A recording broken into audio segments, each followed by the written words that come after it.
हमारा दिलवा के मड़ई उजरलो, हमारे प्रेम के बगीचा के जरलो, अपना दौलत के निशा में खो के तड़पा के तू हमारा के मरलो। दया कैलू नहीं अपना लभर पा हो लभर पा। अब तो चली बुलडोजर तुहरा घर पा हो, अब तो चली बुलडोजर तुहरा घर पा।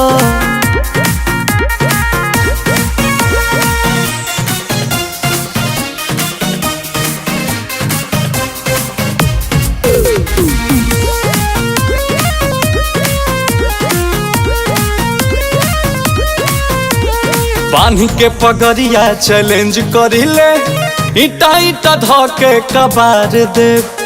हमरा के रोके जदि सोझा जे आई, पटकी पटकी के लसार दे। तोहर धन के भरम सब टूट जाई हो, आ हमसे कैल खेला बाड़ सब छूट जाई हो। हमा जलेबी नहीं पैबू तू छपर पा हो छपर पा। अब तो चली बुलडोजर तुहरा घर पा हो, अब तो चली बुलडोजर तुहरा घर पा।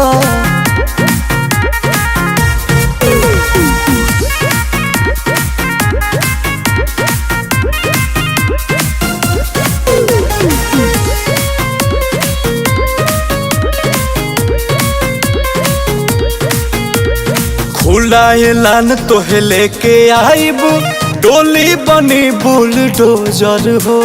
मधुकर मतलबी से कह दिया हो, तोहके बचाई न दोसर हो। जोर अंकुश राजा के दिखाई देब हो, एही लगन में दुल्हन बनाई लेब हो।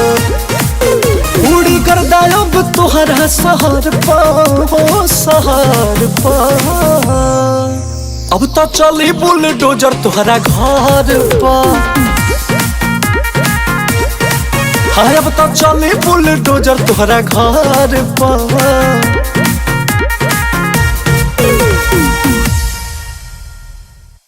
दया कैलू नहीं अपना लभर पा हो लभर पा।